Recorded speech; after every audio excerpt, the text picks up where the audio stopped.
Amém? É isso que nós vamos fazer então agora, meditar nos ensinos do nosso Senhor Jesus Cristo ou do seu Espírito que inspirou Paulo, o apóstolo. Nós vamos voltar à carta dele aos Romanos, no capítulo 16. Então convido os irmãos que nos estão a acompanhar a abrirem em Romanos capítulo 16.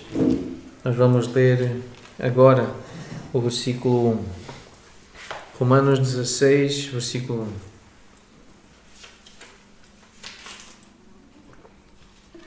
Recomendo-vos a nossa irmã Febe, que está servindo à igreja de Cencreia. Recomendo-vos a nossa irmã Febe, que está servindo à igreja de Cencreia. Nós lemos este capítulo, pelo menos até ao versículo 16, semana passada, e sobre este capítulo lembrar o que Warren Wiersbe disse. Que capítulo notável. Nele Paulo cumprimentou pelo menos 26 pessoas pelo nome.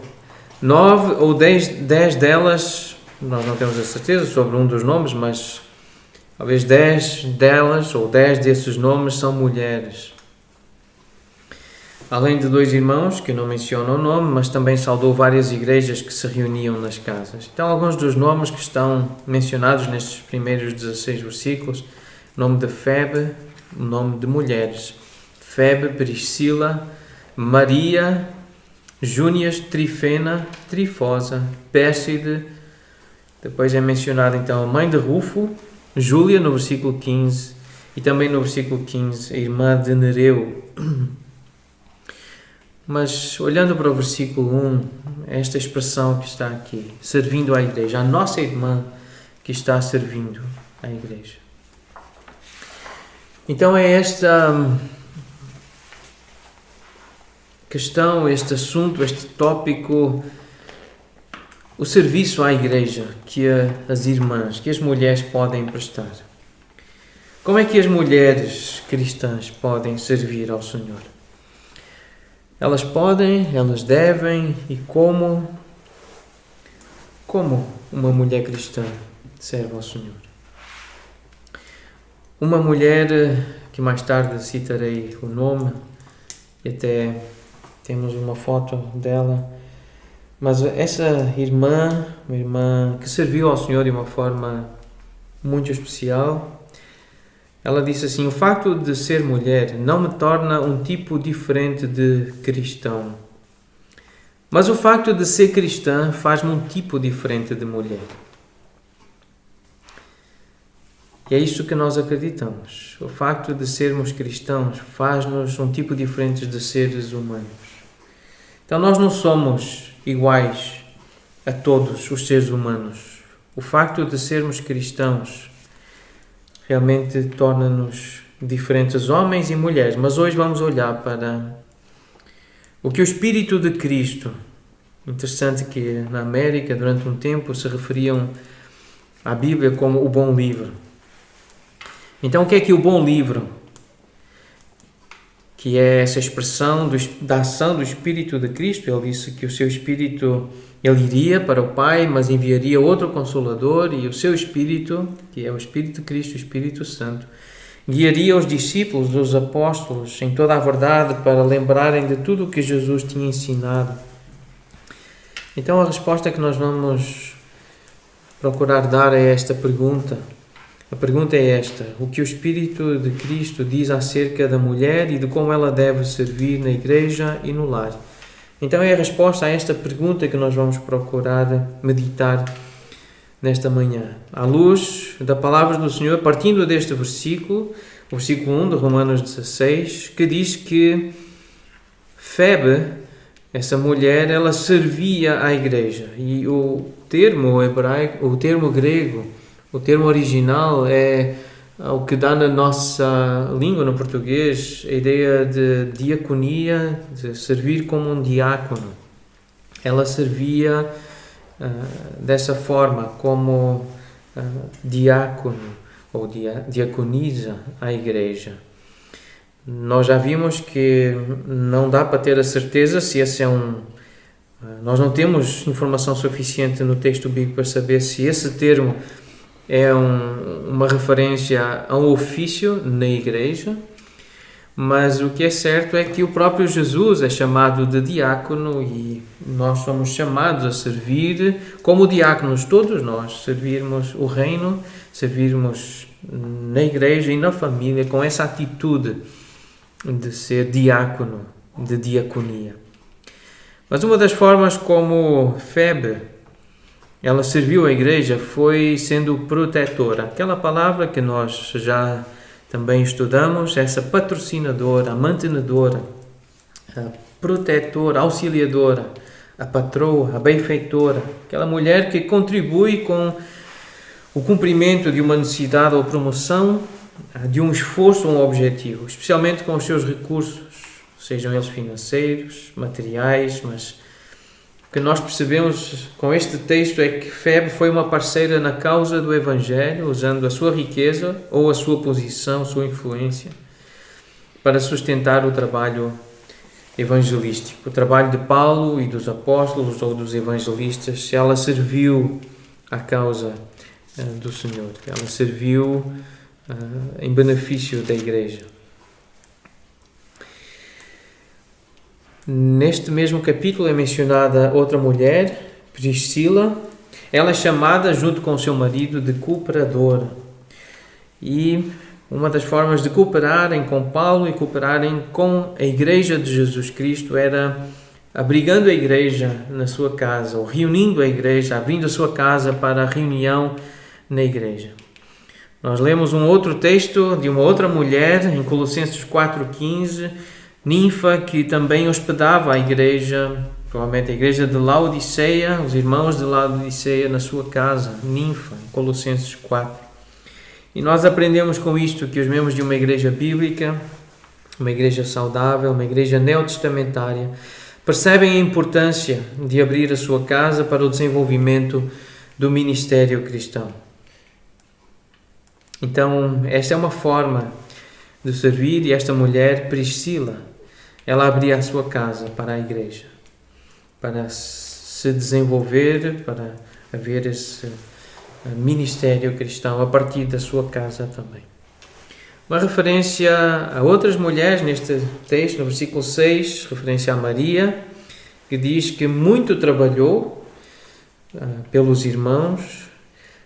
No versículo 12, outras mulheres, Pérside, Trifosa, Trifena, as quais trabalhavam no Senhor, ou muito trabalharam, como referência a Pérside, muito, Maria também muito trabalhou. Então é aquela ideia de um trabalho árduo, um trabalho dedicado, um trabalho sacrificial pela causa do Senhor. É trabalhar no Senhor, no poder do Senhor, a consciência de viver para agradar o Senhor, de trabalhar para agradar o Senhor. Também neste capítulo, referência a Andrónico e Júnias, provavelmente então esta mulher, Júnias, seja um nome feminino, e o texto diz, no versículo 7, que eles foram notáveis entre os apóstolos. A excelência do seu trabalho, o seu trabalho foi percebido, foi notado, e os apóstolos viram o trabalho de Júnias, essa mulher, e ela era tida em muita consideração, era respeitado, o seu trabalho era respeitado e valorizado pelos apóstolos.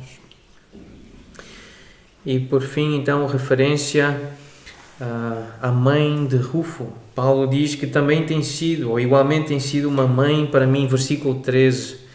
Então, servir a igreja de várias formas, nós vemos aqui.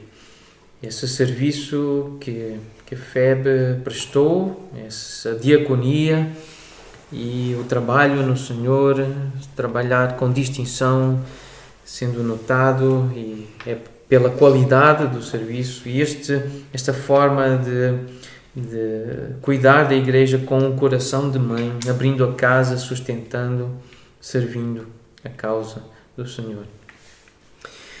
Voltando então a esse termo usado para Febe, a ideia da diaconia, Em 1 Timóteo 3, versículo 8, é introduzido por Paulo as qualificações dos diáconos. Então ele diz semelhantemente quanto a diáconos, depois de falar dos presbíteros, dos pastores, dos supervisores, dos líderes, daqueles que governam a casa do Senhor, a igreja local.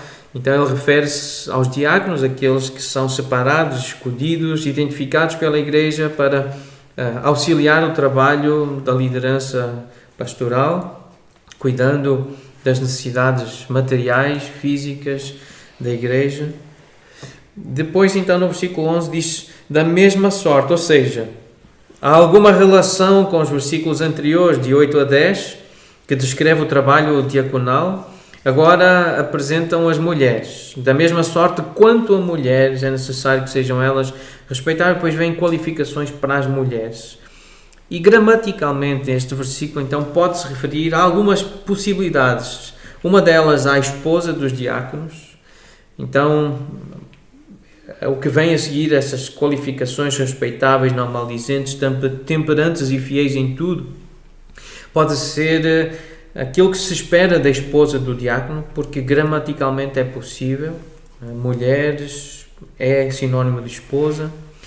Uma outra possibilidade é uma referência a uma função especial de diaconisa, que trabalha debaixo da autoridade dos presbíteros e diáconos para atender as necessidades físicas e materiais das mulheres na igreja, e essa é uma possibilidade. E algumas igrejas têm entendido assim e têm diaconisas que fazem precisamente este papel, porque entendem que este é o papel descrito aqui no versículo 11.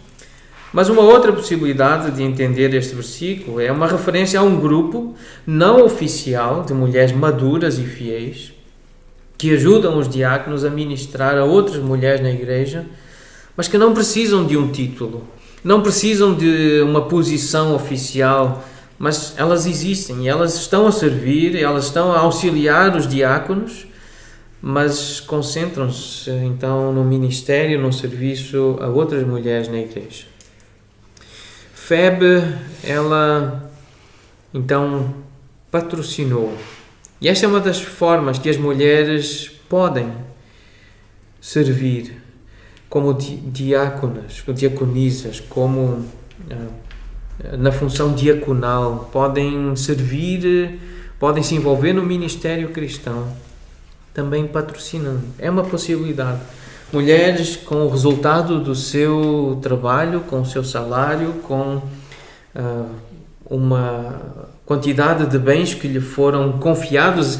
As mulheres cristãs podem, tal como Febe fez, patrocinar, sustentar, manter, de alguma forma ajudar a manter a obra do Senhor, avançar a obra do Senhor. Como Priscila abriu a sua casa, mulheres hoje também podem preparar as suas casas para serem abertas para reuniões da igreja. Mulheres podem trabalhar sacrificialmente na obra do Senhor, como Maria, Trifena, Trifosa, como Pérsida fizeram. Mulheres podem servir com excelência, como Júnias provavelmente fez. Mulheres podem expressar, podem desenvolver um coração de mãe, como a mãe de Rufo, e ter essa disposição para sofrer, para alimentar aqueles que estão perto dela, alimentar fisicamente, preparar comida, e para consolar, chorar junto, abraçar, passar a mão na cabeça, fazer o que uma mãe costuma fazer.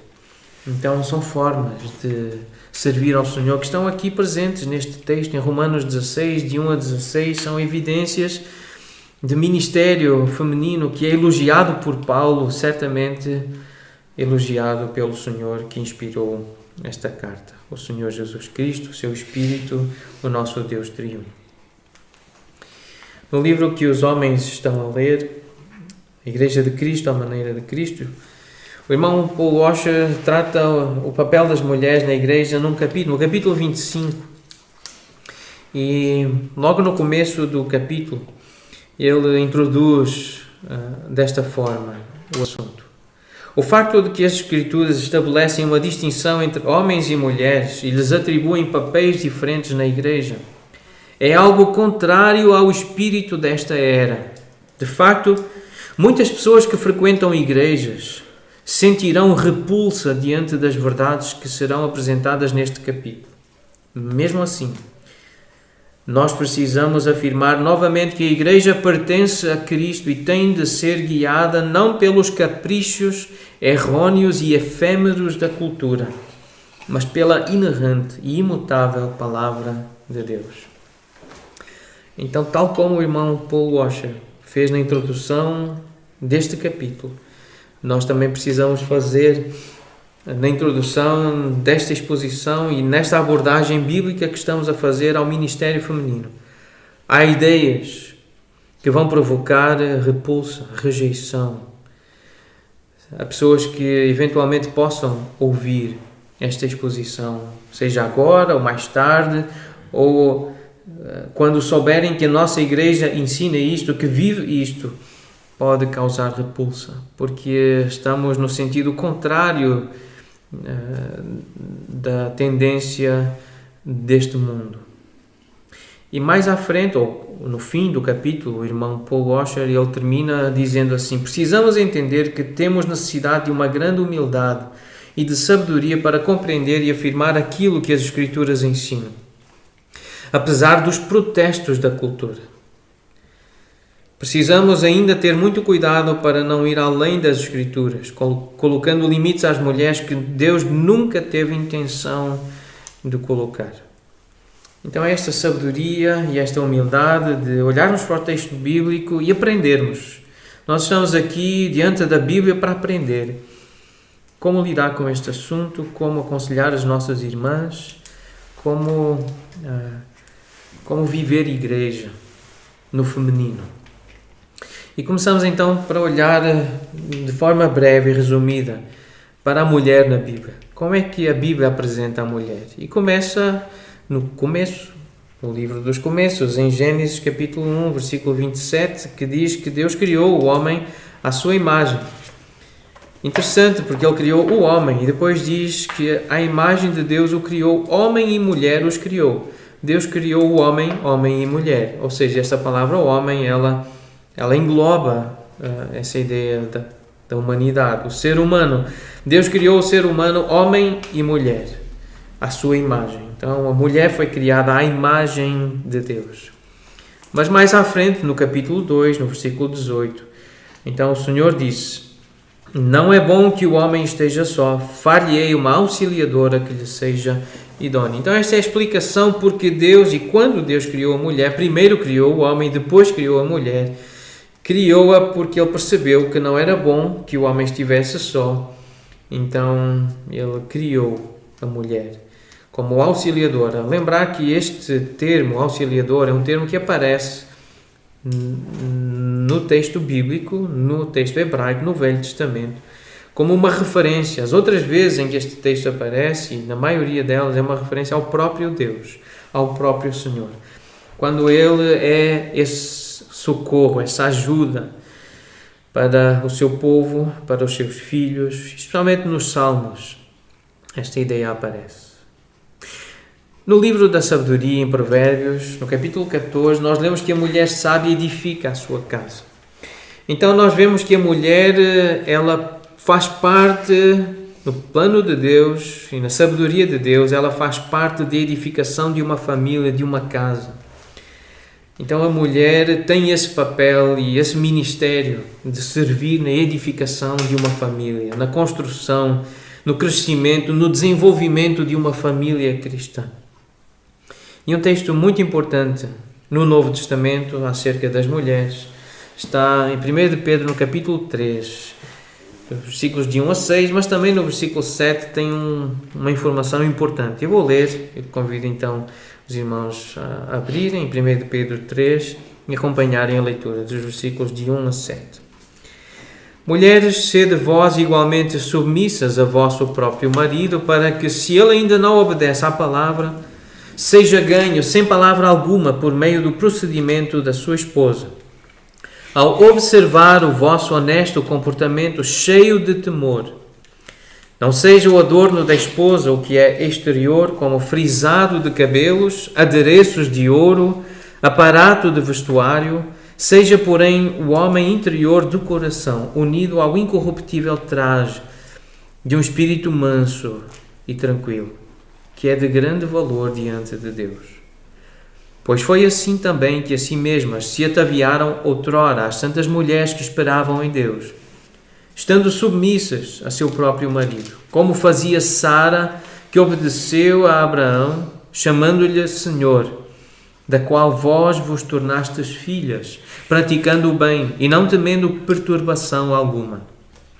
Maridos, vós igualmente vivei a vida comum do lar com discernimento, e tendo consideração para com a vossa mulher como parte mais frágil, tratai-a com dignidade, porque sois juntamente herdeiros da mesma graça de vida, para que não se interrompam as vossas orações.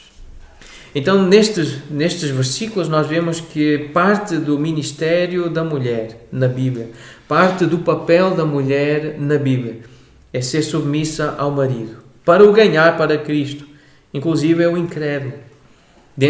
Obviamente, dentro dos limites que Deus coloca, daquilo que não é pecaminoso. Ela não será submissa ao marido se o que ele exigir dela for pecaminoso, porque mais importa obedecer a Deus do que aos homens, inclusive aos maridos. Esta ideia de ter e de desenvolver um espírito manso e tranquilo é uma forma de ser mulher na Bíblia, de estar, porque isto agrada a Deus, tem grande valor diante de Deus. Honrar o marido, respeitá-lo, exaltá-lo, de certa forma procurar viver para lhe agradar.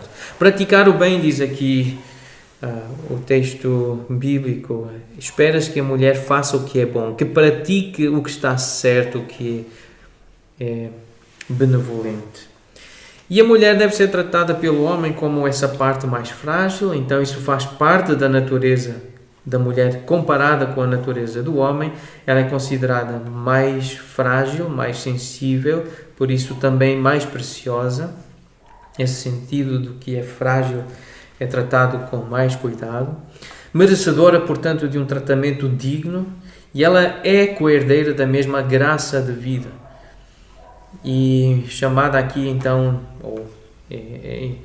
nós podemos concluir que ela é companheira de oração. Espera-se que a mulher ore com o marido, seja uma companheira de oração.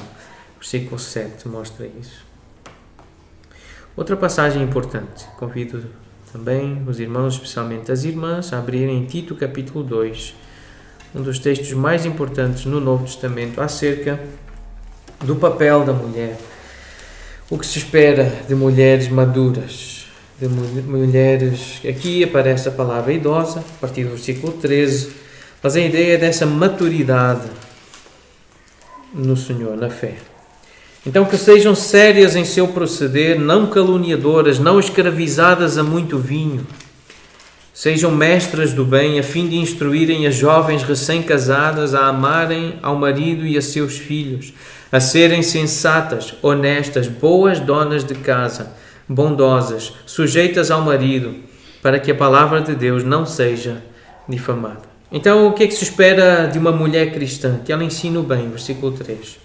Que ela instrua as jovens recém-casadas a amarem ao marido e aos seus filhos. Que seja uma boa professora, que mostre como uma jovem pode fazer isso. Versículo 5 fala de ser uma boa dona de casa. Isso é parte do ministério feminino, parte do papel da mulher criada por Deus. Ser bondosa, expressar atos de bondade, realizar atos de bondade, ser bondosa e estar sujeita ao marido. Essas são expressões femininas na Bíblia. É uma mulher que agrada a Deus. Isto para que a palavra de Deus não seja difamada.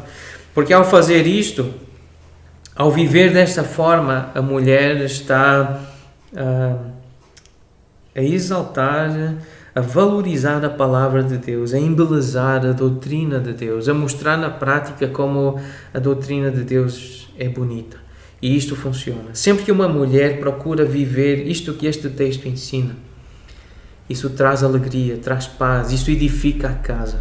Uma mulher dedicada ao marido, aos filhos, ao lar, traz grandes bênçãos para o ambiente familiar.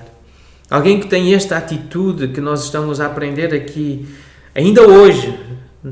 Era assim há 2000 anos atrás, cerca de 2000 anos atrás, quando Paulo escreveu a Tito. Era assim há cerca de 4000 anos atrás, quando Sara se relacionou com Abraão.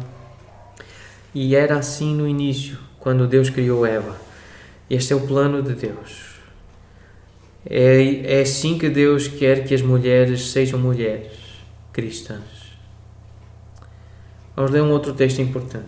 Vou pedir agora à minha esposa, à Graça, para ler, e os irmãos também podem acompanhar, um texto longo.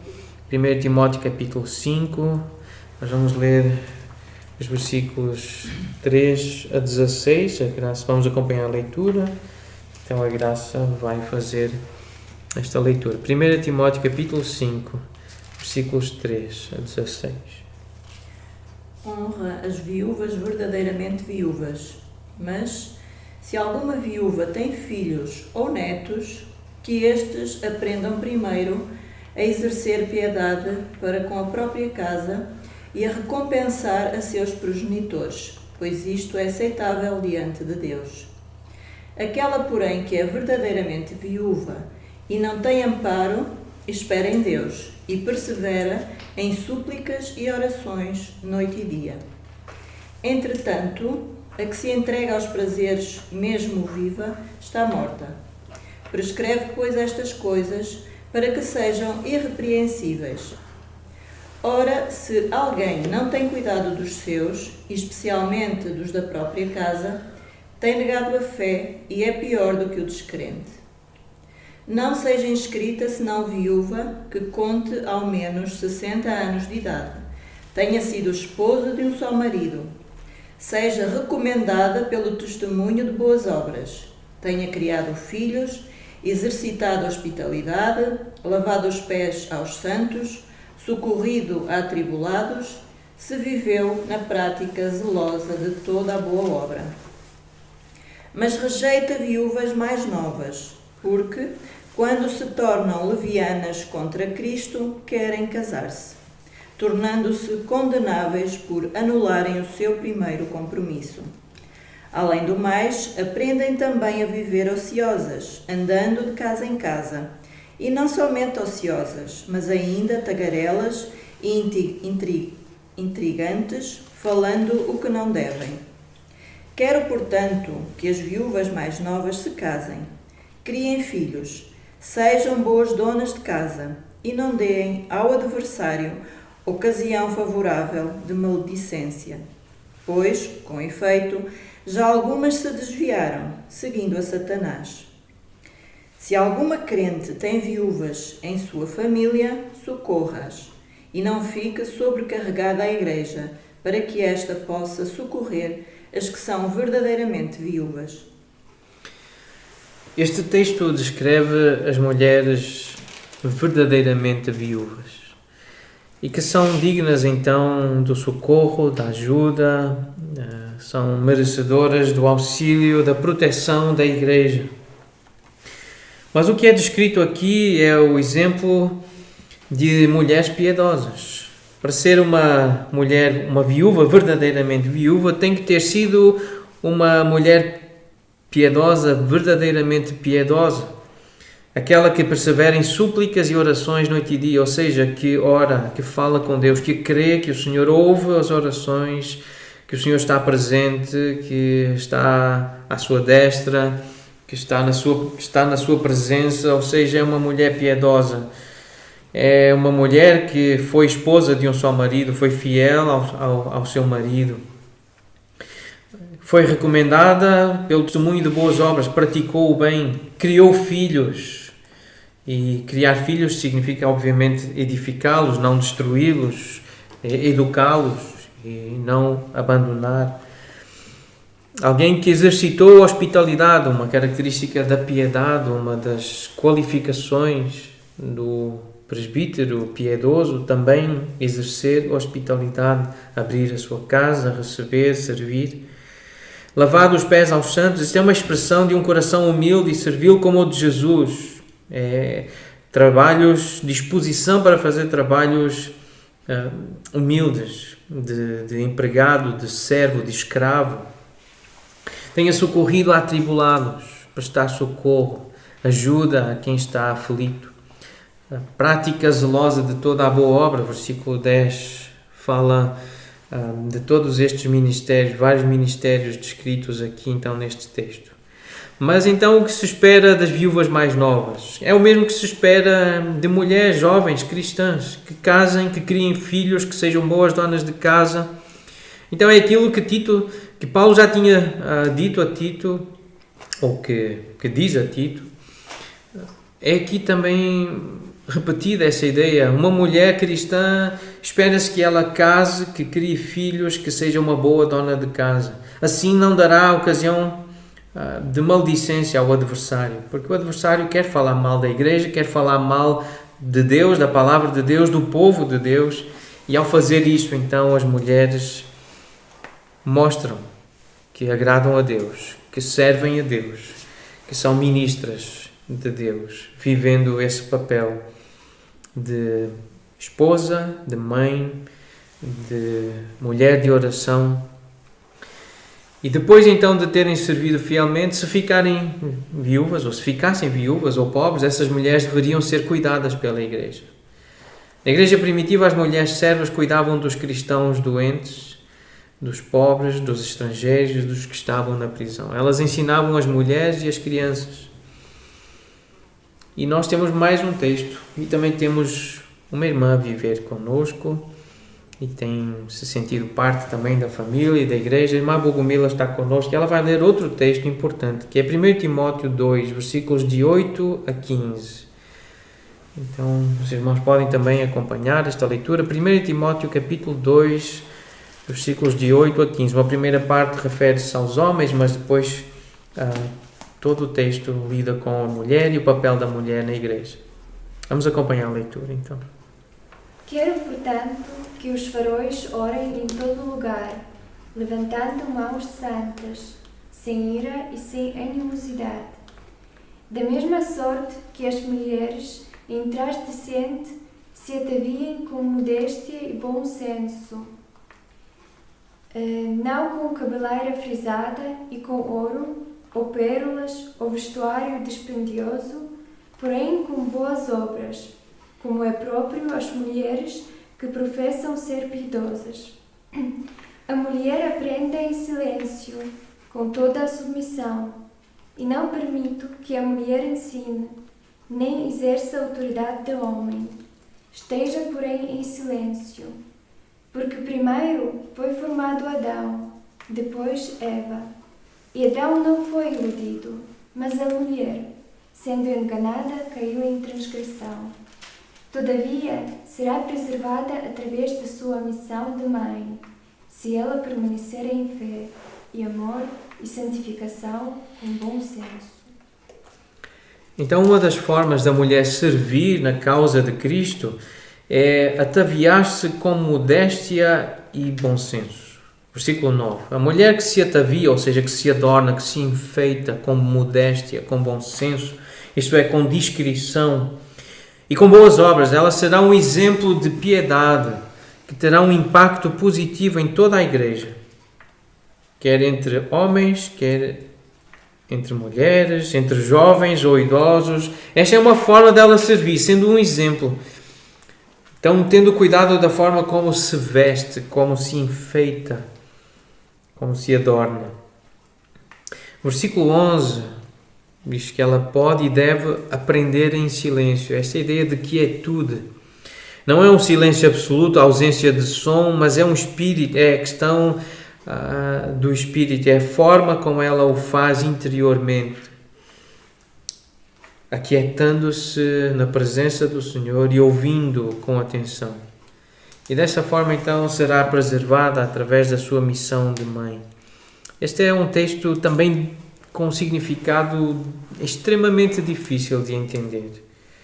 O mais provável, de acordo com o comentador Duane Lifton, ele sugere que o melhor sentido para este versículo é que, ou para esta ideia da mulher ser preservada é que ela encontrará grande satisfação e significado na vida, procurando viver não o papel do homem, mas o papel que Deus lhe designou como esposa e mãe, permanecendo em fé, amor e santificação com bom senso. Então é essa satisfação e significado na vida que ela encontrará.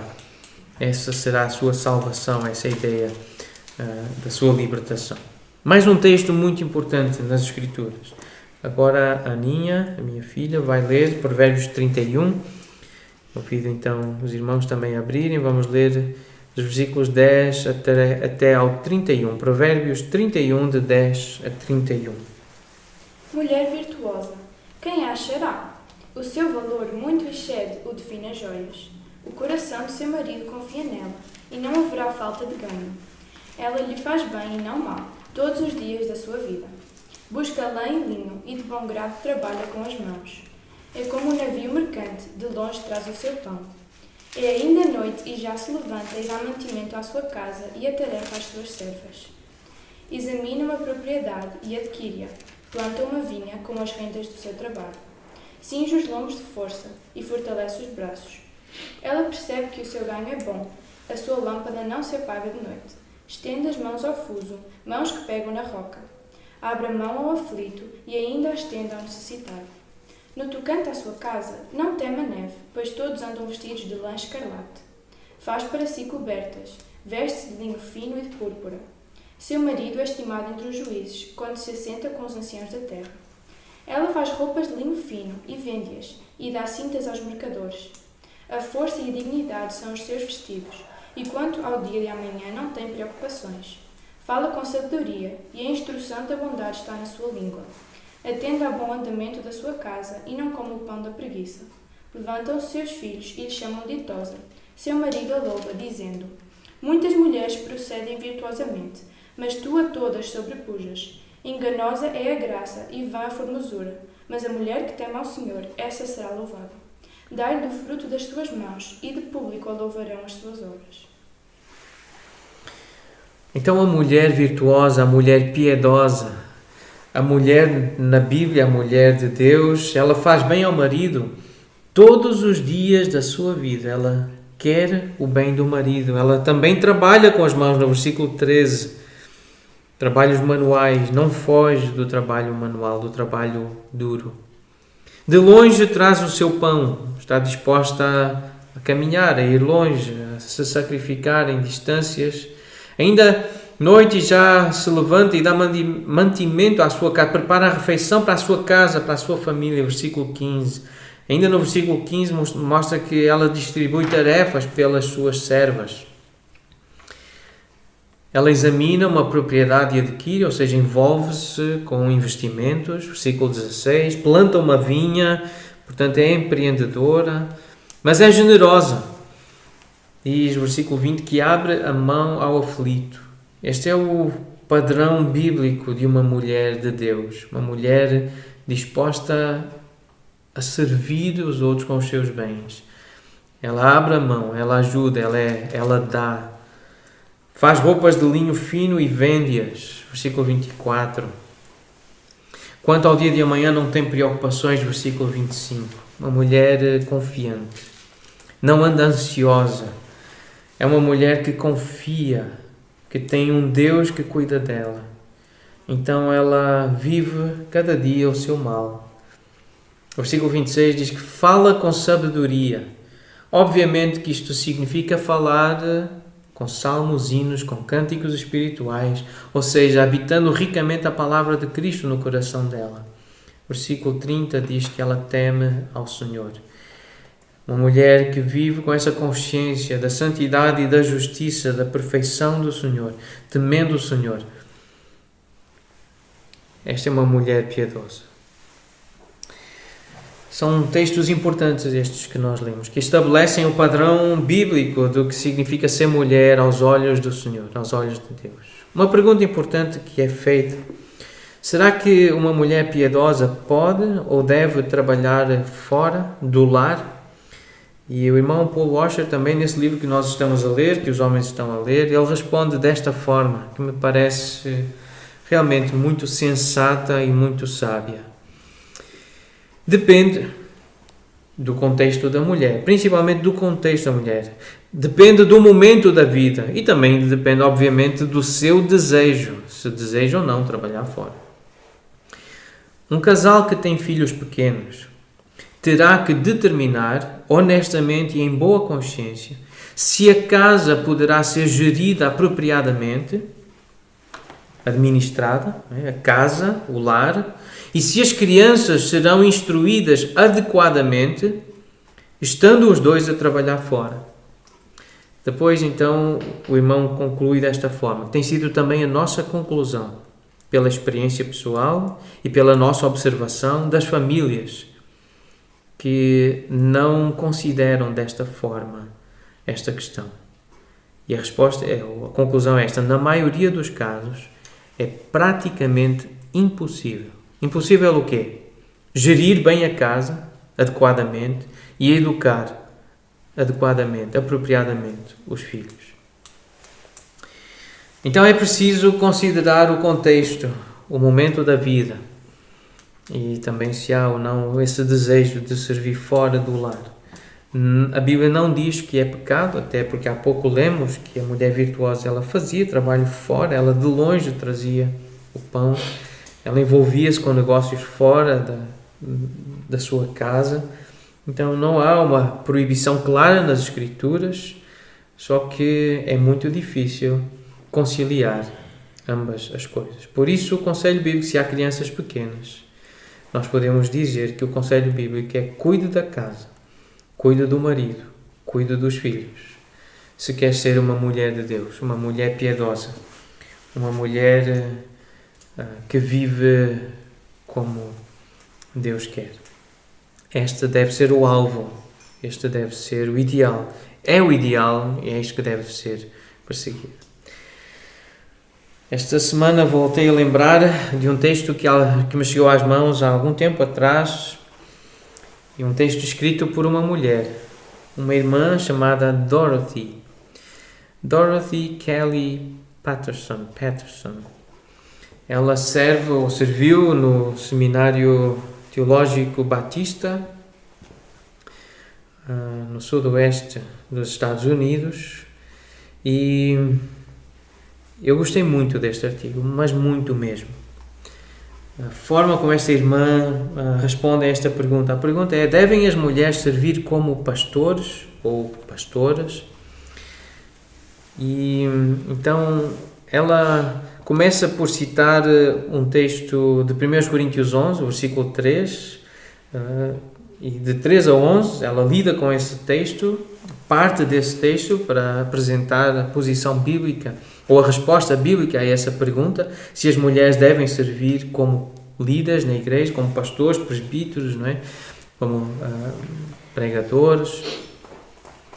E ela começa então, a partir do versículo 3, que diz: quero que saibais ser Cristo o cabeça de todo o homem o cabeça da mulher e Deus o cabeça de Cristo. Então, nesta passagem, o apóstolo Paulo lembra esta irmã que a posição relativa entre os homens e as mulheres é semelhante à estrutura hierárquica dentro da divindade. Cristo é a cabeça de todo o homem é a cabeça da mulher e Deus a cabeça de Cristo.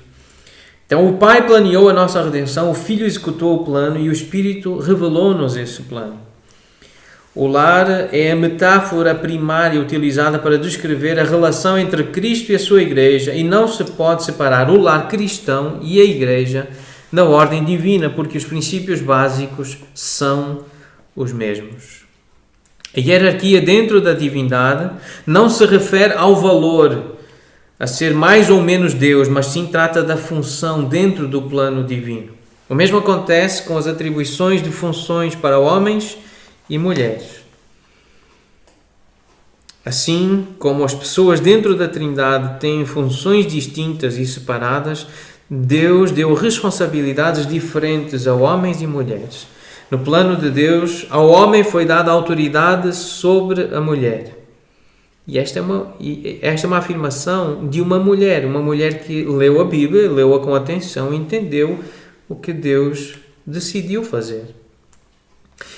E não é por ser uma mulher que tem autoridade, mas eu considero algo, pelo menos, válido e honesto também, mas é interessante, pelo menos isso, é muito interessante ver que uma mulher conseguiu ler a Bíblia e não se sentir menosprezada, diminuída, e chegou a estas conclusões, escreveu-as e ensinou-as e divulgou-as. Estão a ser difundidas. Este artigo está disponível e pretendo enviá-lo depois para os irmãos também por mensagem. Assim como Cristo não é menos do que totalmente Deus, pois o Pai é a cabeça ou a autoridade, a mulher não é uma pessoa inferior, porque o homem é a cabeça ou a autoridade. Então a divindade do Filho não é dependente de uma negação da liderança do Pai. Outra frase neste artigo é que Deus soberanamente estabeleceu os limites gerais de liderança entre homens e mulheres, sem levar em conta a capacidade do indivíduo ou os dons para realizar o serviço em causa. Então não se trata aqui se a mulher tem ou não a mesma capacidade, ou se tem ou não dons para realizar aquele serviço de liderar, de pastorear a igreja. Mas Paulo apela para o relato da criação, em vez de apelar para a história da queda. Então não tem nada a ver com a queda, não tem a ver com consequências do pecado. As atribuições divinas são claramente dadas antes da queda, em Gênesis 2, de 15 a 24. Então estes papéis distintos nunca foram abolidos. Eles têm sido, sim, distorcidos e pervertidos como resultado da queda, mas eles não foram abolidos. Mantém-se o padrão de Deus. Esta passagem, então, 1 Coríntios 11, estes primeiros versículos, permite e afirma, mas não obriga, a participação na adoração por homens e mulheres. As mulheres são livres para orar e profetizar na igreja, mas são exortadas a fazê-lo com uma atitude de submissão à liderança masculina. Esta atitude foi ilustrada na cultura daquele tempo pelo uso de um véu na cabeça. E os irmãos sabem que temos lutado para entender as implicações deste símbolo nos nossos dias. E também daqui a pouco vamos considerar essa questão do que significa orar ou profetizar, principalmente profetizar na igreja. Mas antes disso, voltar a um texto, a 1 Timóteo 2, versículos de 8 a 15. A irmã também faz alguns comentários acerca deste texto em 1 Timóteo 2. E ela diz assim: as Escrituras declaram que as mulheres devem ser submissas por causa da ordem da criação. Paulo não proíbe as mulheres cristãs de ensinar. Mulheres ensinaram crianças. E o próprio Paulo reconheceu isso em 2 Timóteo, capítulo 1, versículo 5, também no capítulo 3, versículo 15. E a lei, na sabedoria divina, também fala da instrução da mulher, em Provérbios 1, versículo 8. Então, mulheres instruíram outras mulheres e devem instruir outras mulheres, isso é um mandamento, em Tito, capítulo 2, a partir do versículo 3. E em determinadas ocasiões, mulheres compartilharam conhecimentos com os homens no nível pessoal, como fez Priscila com Apolo, em Atos, capítulo 18, versículo 26.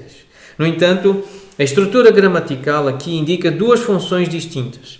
Uma mulher não deve ensinar os homens, nem exercer autoridade sobre os homens. Tal ensino e autoridade estão claramente identificados com o ministério pastoral, embora não limitado a este. Portanto, a mulher não deve exercer o papel de pastora, de presbítero. É a conclusão desta irmã, clara. Outra frase importante: Paulo não deixa aos seus leitores a conjectura de que a instrução para as mulheres não ensinarem os homens ou exercerem autoridade sobre os homens é apenas para o primeiro século. A origem teológica para esta orientação no culto é novamente a ordem da criação. A ordem da criação estabelece liderança natural, espiritual do homem e o papel da mulher como auxiliar dele. Este facto impede a posição dos igualitaristas que sustentam que os papéis masculino e feminino são um resultado direto da queda. A ordem da criação foi estabelecida no Jardim do Éden, antes da queda. E mencionando o texto de Tito, capítulo 2, então esta irmã diz assim: como mulher eu estou surpresa e preocupada quando auto-intituladas feministas bíblicas afirmam que ensinar a homens tem maior valor ou importância do que ensinar mulheres, crianças e jovens. Este é um desabafo da irmã Dorothy. Ela diz: eu estou surpresa e preocupada quando ouço mulheres, as tais feministas bíblicas, afirmar que ensinar homens tem mais valor ou importância do que ensinar mulheres, crianças e jovens. Mulheres solteiras não estão excluídas. Ou seja, as mulheres solteiras, quem não casou, quem não tem filhos, não está excluída, ou seja, não é privada de possibilidade de ter ministério. Porque todos os textos que nós temos visto aqui estão muito relacionados com o papel de esposa e de mãe. Mas este desafio de ensinar e de modelar o caráter cristão também pode ser vivido por mulheres que ainda não são casadas nem têm filhos. Elas podem exercer a sua natureza dada por Deus agindo como mães espirituais, como Paulo fez. Paulo foi pai espiritual, teve filhos na fé. O que inclui manter então as suas casas como um refúgio para aqueles a quem Deus lhes pode enviar. Febe foi essa parceira então na causa do Evangelho, usando a sua casa, a sua riqueza, os seus bens para sustentar o trabalho evangelístico. Lembramos então da mãe de Rufo, este texto de Romanos 16, que foi como uma mãe que terá cuidado de Paulo durante alguma das suas viagens missionárias. Maria e Marta abriram a sua humilde casa para o próprio Senhor, para descanso e comunhão.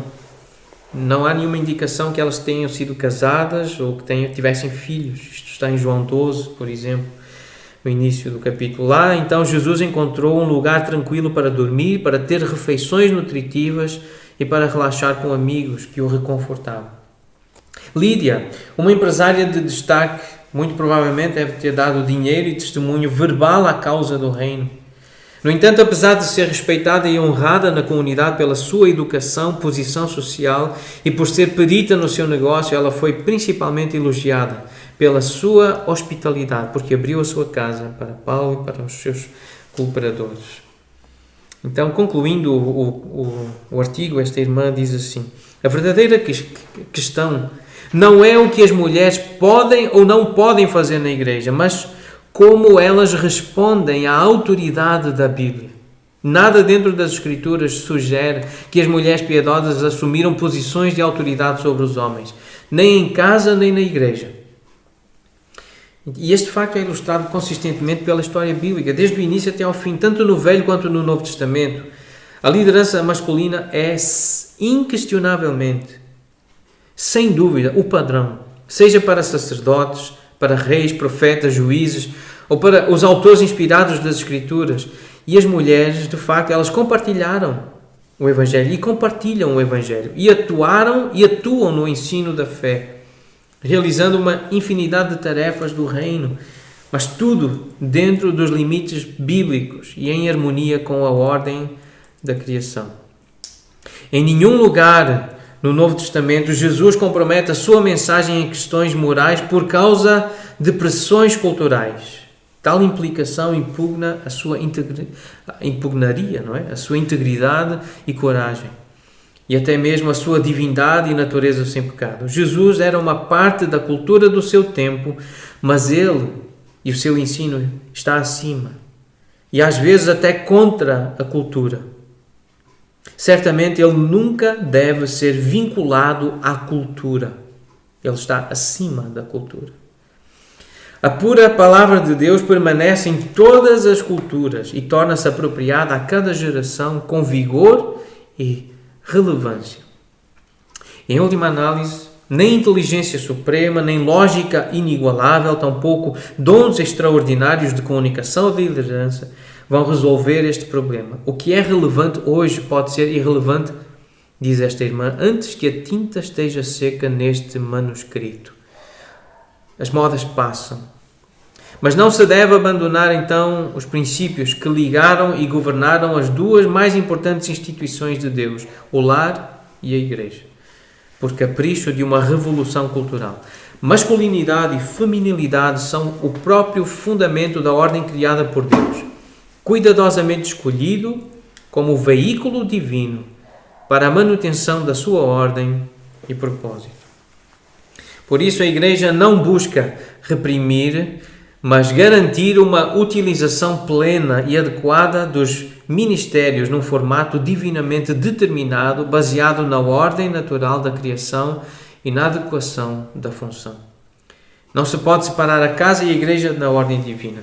Estão intimamente ligadas em princípio e em metáfora, bem como em propósito e prática. Não se pode negar a verdade sobre a estrutura da casa e da Igreja como a imagem da relação entre Deus e Israel e entre Cristo e a Igreja, apenas para satisfazer caprichos culturais ou para acomodar maiores níveis de educação e oportunidade. As passagens bíblicas discutidas aqui são baseadas em princípios eternos, ilustrados por observações históricas e explicadas por argumentos teológicos. Não são ilustrações para uma determinada igreja ou era cultural, mas a orientação para os crentes através dos tempos. Então o texto da Escritura afirma que as mulheres com posições variadas de serviço, influência, liderança e ensino atuaram na igreja primitiva com modéstia e ordem. E essas mulheres não ensinaram nem exerceram autoridade sobre os homens. E esta irmã então termina assim: a minha oração fervorosa é que as mulheres como eu e você trabalhem sob a autoridade clara da sua palavra, não buscando reconhecimento, nem exigindo maior função, mas fazendo todos os esforços para servir ao Senhor e confiar nele, para abrir oportunidades adequadas para os nossos dons, dando-nos utilidade apesar das nossas limitações e além das nossas expectativas. Ela menciona então algumas oportunidades, que chama oportunidades prescritivas, ou seja, a prescrição é aquilo que se deve fazer. As mulheres são encorajadas a aprender. Isso significa então que elas devem se dispor a ser equipadas para serem um modelo de uma das maiores vocações da Igreja, que é isso de ouvir com quietude em silêncio a voz de Deus, e em seguida usar o que aprenderam em ambientes apropriados de influência. Isso todos somos chamados a fazer. As mulheres espiritualmente maduras são exortadas a instruir as mulheres mais jovens, então é uma prescrição, é um mandamento bíblico. Então este texto é claro, é o que a mulher deve fazer, ensinar as mais jovens, a mulher mais madura. As mulheres partilham a mesma responsabilidade de ensinar em casa, isto baseado em Deuteronômio 6. Elas devem auxiliar o seu marido na educação dos seus filhos. As mulheres devem compartilhar o Evangelho. Todos os crentes devem fazer isso, à luz de 1 Pedro 3, estar sempre pronto para partilhar a razão da esperança que há em nós. As mulheres podem orar e profetizar na igreja. Já vamos fazer um comentário breve acerca deste versículo.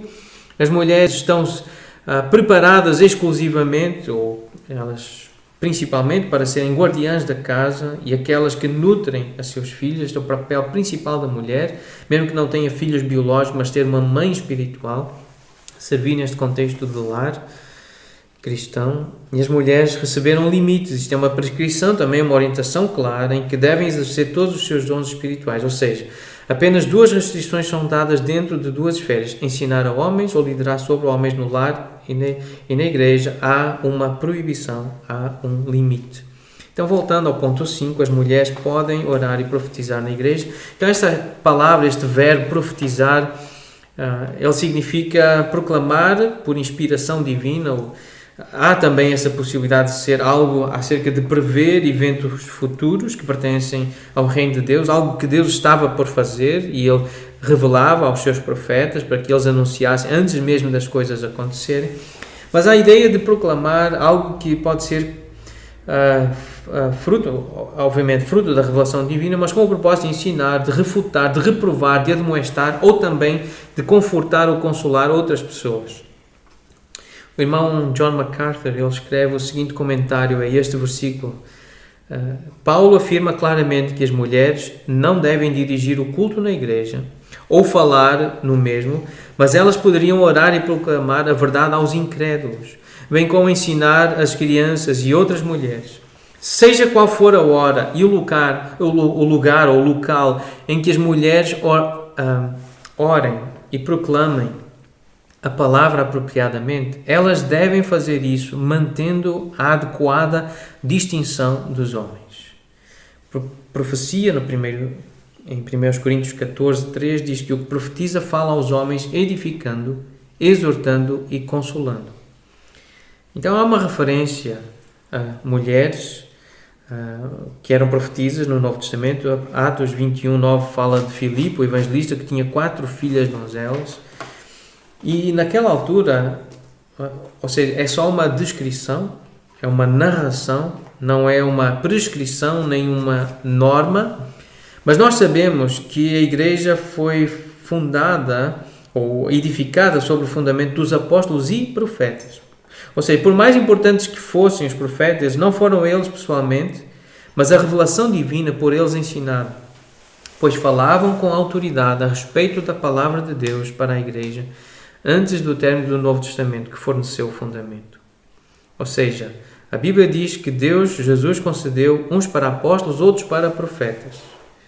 E não foram usados os profetas para o recebimento da Escritura. A mensagem deles tinha de ser julgada por outros profetas para ser validada. É isso que nós lemos em 1 Coríntios 14:32. Os espíritos dos profetas estão sujeitos aos próprios profetas. Tinha de estar em conformidade com o ensino apostólico. No versículo 37, 1 Coríntios 14, nós lemos: se alguém se considera profeta, reconheça ser mandamento do Senhor o que eu vos escrevo, diz o apóstolo Paulo. Então, há uma referência a estas mulheres, que as filhas de Filipe, que essa referência não as coloca no contexto da reunião da igreja.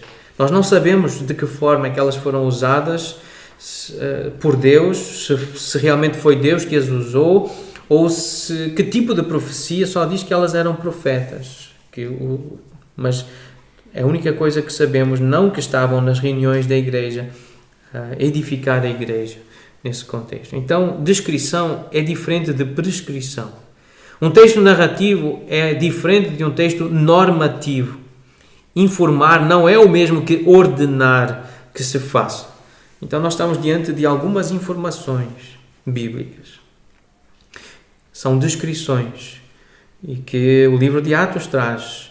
Priscila instruiu Apolo, mulheres como Maria, mãe de Marcos, Lídia de Tiatira e Ninfa de Laodiceia abriram as suas casas para reuniões de crentes e praticaram hospitalidade.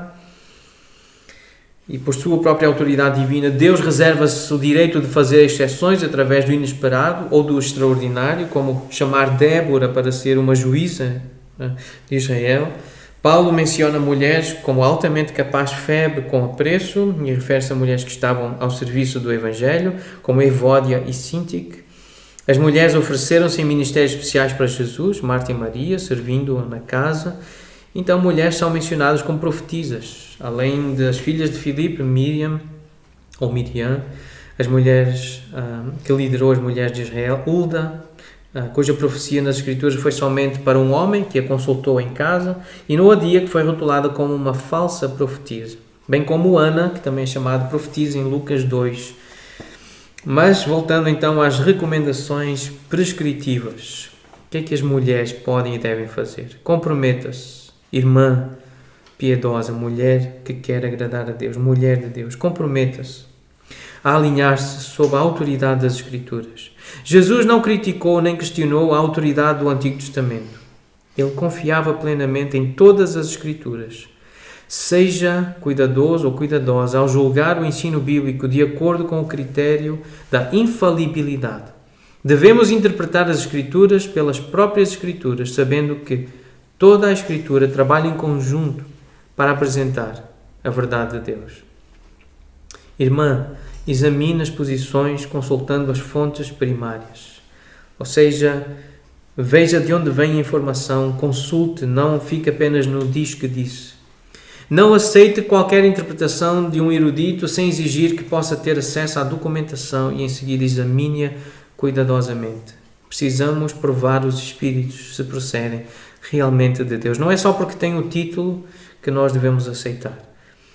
Consultar comentários bíblicos clássicos que têm resistido ao teste do tempo e têm edificado as igrejas locais ao longo dos séculos. E procurar, então, esta é uma referência mais aos meios de comunicação e discutir, debater abertamente as questões, mas destaque, então, para o ponto 3, 4. E terminando, lembrando de uma mulher, Rachel Saint, que entendeu muito bem o seu papel bíblico de mulher cristã. Ela que serviu entre os Aucas, uma história maravilhosa, trabalho missionário, os índios Huaorani. Ela serviu lá por mais de 20 anos. O seu irmão tinha sido morto por aqueles índios e ela decidiu servir lá, naquele lugar.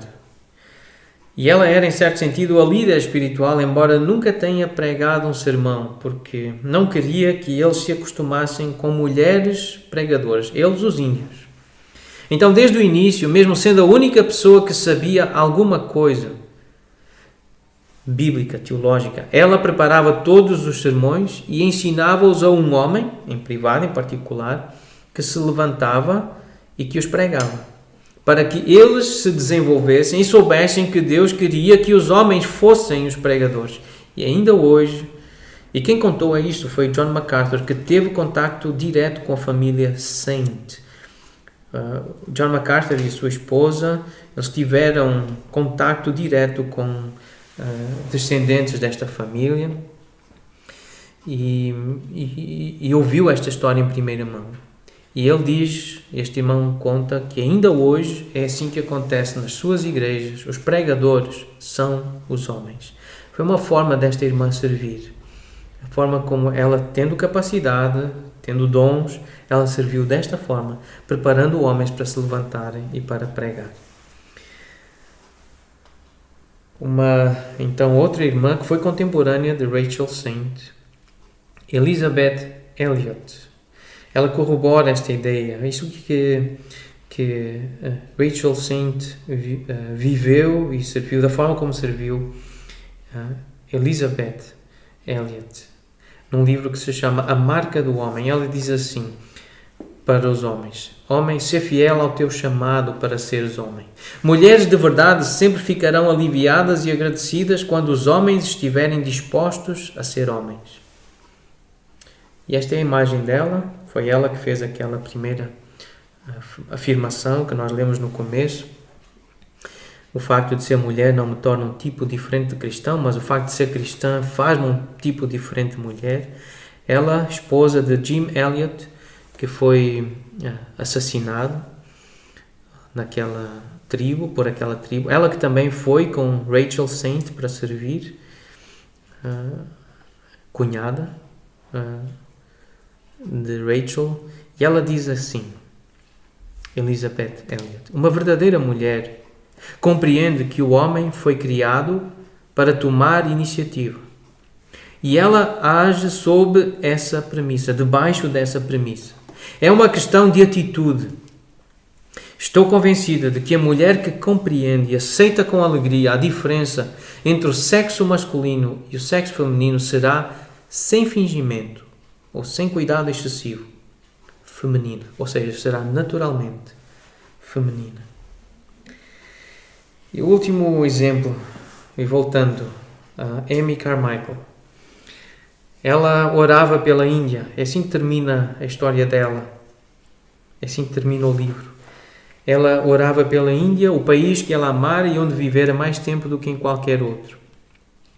No ano de 1947, a Índia lutava pela independência, liderada por um homem chamado Mahatma Gandhi, apenas 2 anos mais novo do que Amy Carmichael. Os dois tinham visões diferentes para a Índia, mas lutavam por muitas coisas idênticas.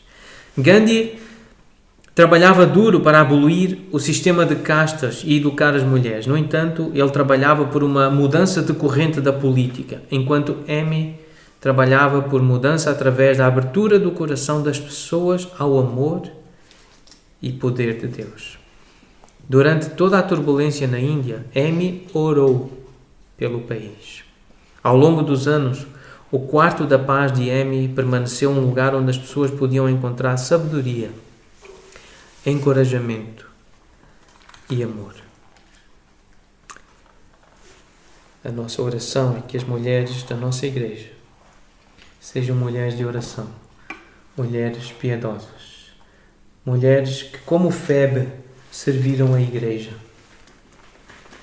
e que, como Amy Carmichael, têm casas, preparam casas, quartos, lugares onde quem as visita possa encontrar sabedoria, encorajamento e amor.